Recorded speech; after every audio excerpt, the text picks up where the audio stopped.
মাদ্রাসার ছাত্র প্রেম করে, যে দেখো না কেন করে, ও মাদ্রাসার ছাত্রী প্রেম করে কেন করে? কারণ ও ওখানে পড়তে যায়, আমল করতে যায় না, মুখস্থ করতে যায়, শিখতে যায়।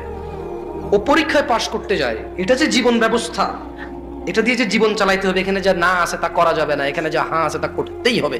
যত ঠান্ডা হোক অজু করতে হবে, বাপ মরে গেল অজু করে যা নামাজ পড়তে হবে, যতই দরিদ্রতা হোক, সচ্ছলতা হোক, অসচ্ছলতা হোক, দান করতে হবে। এটা হচ্ছে ইসলাম, শিখবে এবং করবে। কিন্তু ওই বাচ্চাকে শেখানো হচ্ছে তুমি মুখস্থ করো, পরীক্ষা দাও, পাশ করো।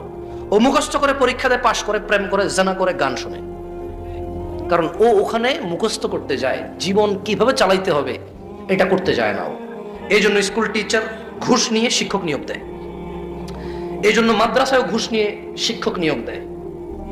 এই জন্য আমি বদনাম করতে আসিনি হুজুরদের, এই জন্য হুজুররা কারো বাপমা মরে গেলে টাকার জন্য দাঁড়ায় থাকে।